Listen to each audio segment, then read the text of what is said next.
day, boys and girls. This is another video lesson. This goes along with sections 8.1 and 8.2 in your textbook, your Algebra 2 textbook, about exponential growth and exponential decay. Last time we graphed exponential growth and decay functions, right? Today we're going to model at least two real-life applications using growth and decay. And we're going to see probably more with growth just because there tends to be a few more applications, but we're definitely going to see some decay as well. Okay, so let's start looking at growth first of all. So we have this basic form. This is a model for exponential growth. And we have a equals p times 1 plus r to the t. That's not times t, that's to the t as an exponent. P, this value out here, that's going to be our initial amount.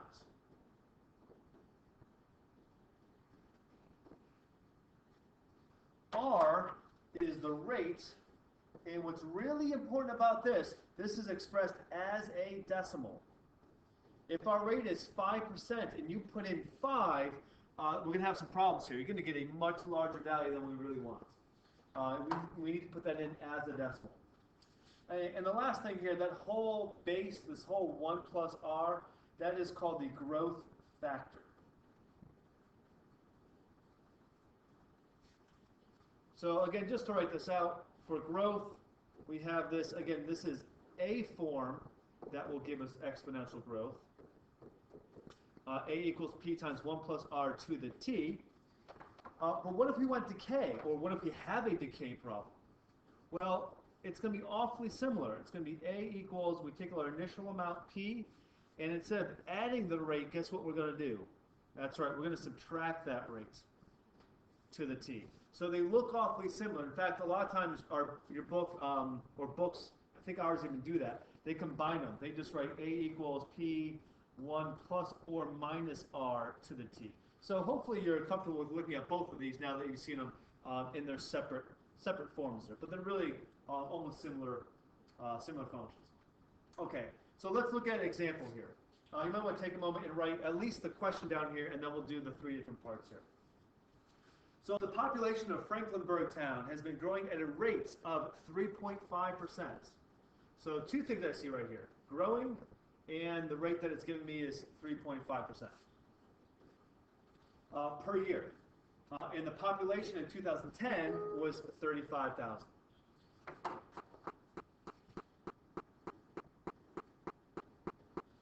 Okay, so we're going to write a model. The first thing we always have to do, unless it's given to us, is write a model for our scenario. So we're going to write a model that gives the population as a function of the year, and we're going to let t equals 0 correspond to 2010. So if you notice, by doing that, that's exactly my first year that I have, right? I have the population in 2010. That's the initial amount. That's what P is. Well, what's the other thing that we have? Well, that's our rate. So we have our R value, and again, we want that as a decimal. So R is going to be 0.035. So here's our basic form again from before. Excuse me. Hold on 1 second here. Okay, I think I switched these letters here. I'm going to flip them right on back. This is A equals P 1 plus R to the T. Again, that's our general form. That's before I know any kind of numbers in the problem whatsoever. And really, I'm just going to put in my values here for P and for R. My initial amount is 35,000. And my rate is 0.035. So there's two things I can do here. Well, one thing is I can leave it just as it is. The second thing I can do is I can combine this 1 and the 0.035, and that's probably a nice thing to do. The other thing I can do is this initial value here is 35,000. It might be a little easier if I instead write this as 35, and I'm gonna add this stuff here as I said I was going to do. But now I just need to know, I need to remember that my value for A that I get as a result here is going to be in terms of thousands of people. So that might be something that's nice to do. So thousands of people. so that when we graph it, I don't need to go all the way up on the y-axis all the way up to 35,000. I just need to go up to 35. So both are accurate. The second one here is going to be a little bit nicer for us to use. In fact, that's the one I'm going to stick with. Okay, so what would be the population at the end of this year? Let's take a look at this. So, first of all, I wouldn't really ask you like this on assessment because the end of this year isn't quite obvious what number we should put in. The end of this year is the beginning then of 2015. So actually, that's what I want to use here. What's going to be the population at the beginning of 2015? So I want my amount for the year, well, I don't want 2015. That's actually just year 5, right? So 5 is actually what I'm going to put into my function, not 2015. Remember, I'm looking back up here. T equals 0 corresponds to 2010. So 5 years later is 2015. So I have my function from right over here. And I'm just going to rewrite it. I'm going to put in 5 for t. 1.035 to the 5. And now I'm going to have the calculator evaluate that for me.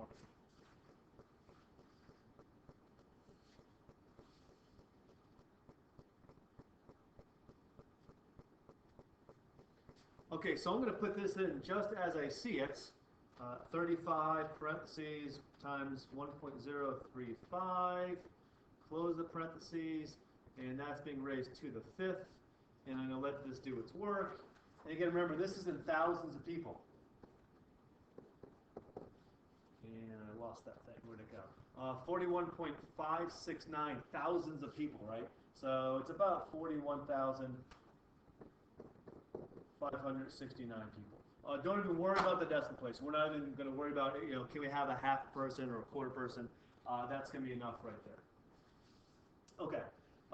So that's just a basic plug it in, right? Okay. So part C, we're going to use the graph to estimate when the population is going to reach 60,000 people. So this one, I want to go ahead and graph this function. So again, I'm looking back up here, what I have up here in green, and I'm going to graph that.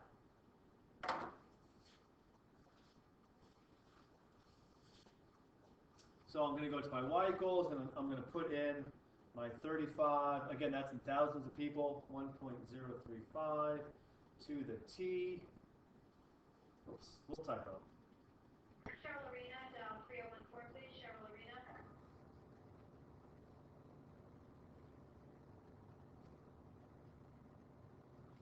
Okay, so there's my function. Finally got it right. I need to talk about a window here.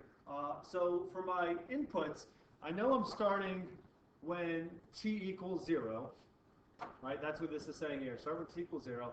And I want to see at least, I know it's at least 5 years. I'm going to go up maybe 20, 30 years. I'm probably going to go up 30 years. So when I go into my window, I'm going to have my x min be 0. And I'm going to see at least 30 years later. I might need to go farther. I don't know yet. And I'm going to go up by, well, I'll go by 3 years. Why not? Minimum population, I know it starts at 35,000. Mine will start around there. I'll start it at 30. Again, this is in terms of thousands. So I don't need to go all the way up to 30,000. I just need to go up to 30. And I know that I want to go up at least up to 60,000 people, right? So I know I want my y value to be, my y max to be at least 60. So I'm going to go up to 65. And I'll go by 5 there, why not? And let's see what that does.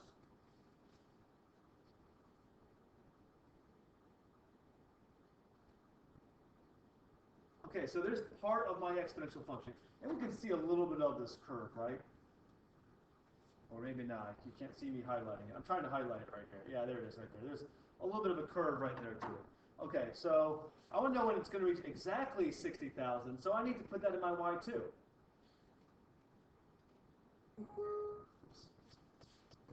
That. And again, I keep putting in too many zeros. And I'm going to go ahead and graph this. And I can see the intersection there. And now it's a matter of just finding that intersection, right? And we've seen this before, so I'm just going to go ahead and write down what that is. Well, I'll do it real quick. Second trace, I'm going to hit number 5 for intersect. And again, it's going to say, what's my first curve? Well, yeah, that's my first function. Enter. Second curve, it's going to kick me over there. I'm going to hit enter again. I don't need to guess because there's only one intersection there.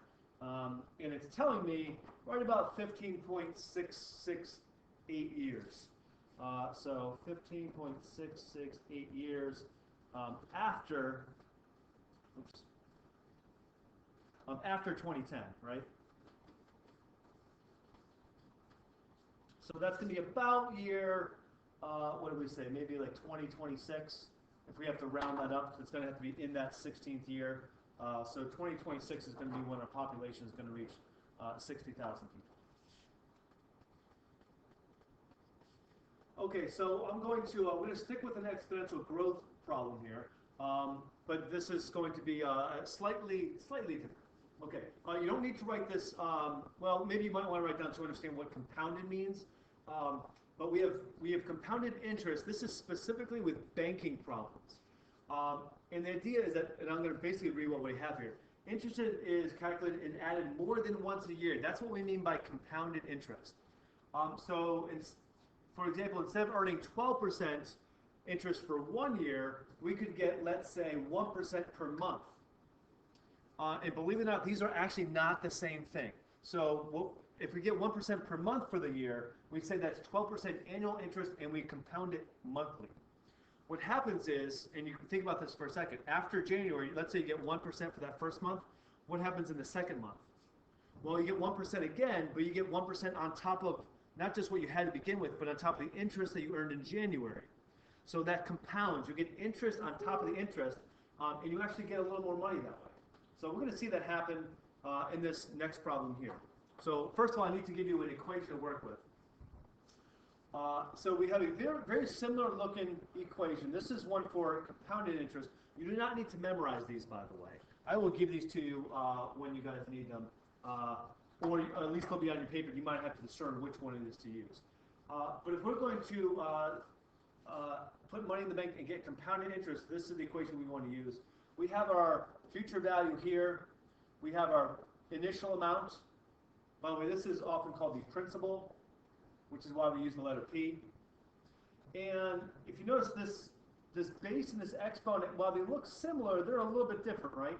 We have this dividing by n of our rate, and we have this n times t in the exponent.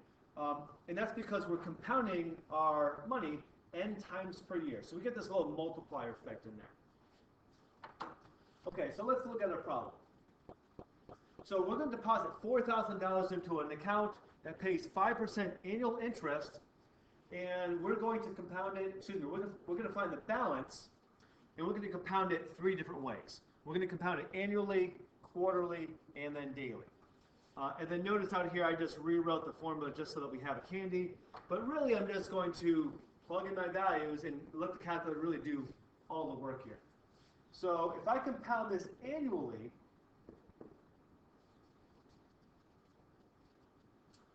my initial amount is going to be $4,000, and this is going to be 1 plus my rate is 5%, or 0.05 as a decimal. If I compound it annually, this is just once a year. And this is to be 1 times 7 for 7 years. Once a year for 7 years. If you notice here, the one this dividing by 1 here, of course, that comes up at this point. This divided by 1, this multiplied by 1 are really not there. And if you get rid of them, we get that simple interest formula that we saw before. So I'm just going to continue on, though, as if I didn't know that, and put it in that calculator like this. Okay, so I'm actually going to do the second one together with you folks. The first one here, I'm just going to, you're going to have to take my word for this. This ends up being $5,628.40 when you put that in your calculator. I'm going to do the second one because I think you're going to see a little nicer with the 4 in there. And if you get any problems, it's going to happen when you have something that's not a 1 there. So I'm just going to put this down to the side, and that's what we have in the account after 7 years when we compound it annually. Okay, let's see what happens. I'm going to move all this stuff over here. Let's see what we get when we compound this quarterly. Well, I'm going to have A equals, again, starting with the same $4,000, And I'm going to have 1 plus, again, my rate is 5%. And if it's quarterly, well, how many times a year is that? Well, 4 times a year. And this is to the 4 times 7, 4 times a year for 7 years. Okay, this time I'm going to go and I'm going to show all the steps on my calculator. In fact, I don't need it in the, there we go, go to this screen here. And I'm really just going to put it in the way I see it. 4,000 times, now if you have a TI-84, I can show you this in class, how to, sorry, I'll get some of the stuff out of the way, how you can make this look nicer on your calculator with the TI-84, but I'm going to do this as if we don't have a TI-84. I'm just going to do 1 plus 0.05 over 4. I'm going to close the parentheses, and I'm going to raise that to the 4 times 7. Now, 4 times 7, we know is 28. So it might be smart just to do the little caret sign here and do to the 28th. And on mine, it looks nice. Notice how you can see it's in the exponent. If you have an 83 or some of the 84 models, it doesn't look like an exponent. You might want to put that 4 times 7 in parentheses. So I can just, as it turns out, I can just do it like this. I can also put 28 there, but I don't want to have to work too hard on this. And I'm going to enter, I'm going to get a total of $5,663, and I'm going to call that 97 cents. 5,663 and 97 cents. So what I want you folks to do is try this for the last one here. Try this for daily.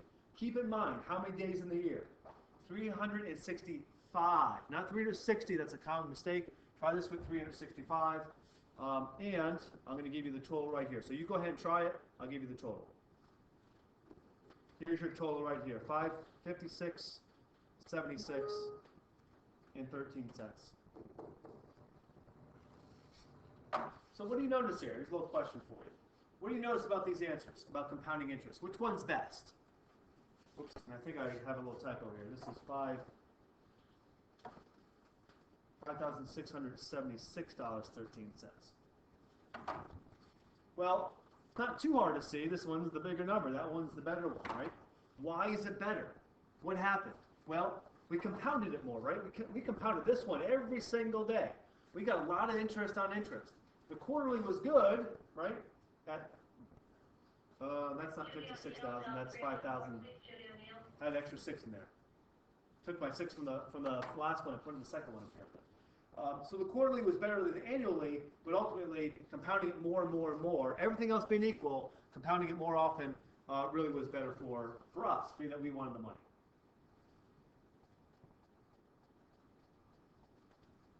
Okay, so in my effort to keep these videos under 20 minutes, this one's going to be somewhat incomplete, but I'm going to start you guys off on this one here.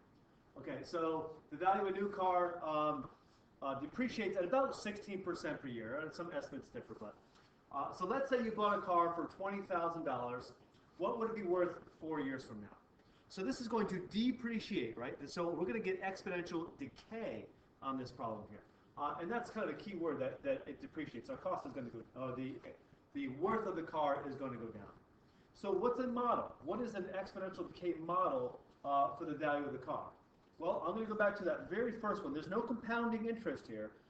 This is just our exponential decay going on here. Notice how this time I wrote 1 minus r because we're going to get decay. Well, again, I'm really just going to put in my values. I had my A is going to be my initial amount is 20,000. And again, you can use 20 if you want to write this in terms of thousands. That actually might be a good idea. And I'm going to have 1 minus the rate of 16%, or 1 minus 0.6 to the t. So there's a good model right there. Again, we can simplify this a little bit. Some of this stuff out of the way here. And I can write this as 20 thousands times 0.84 to the t. Notice how this time our base is less than 1. So our base is less than 1, so it's decay.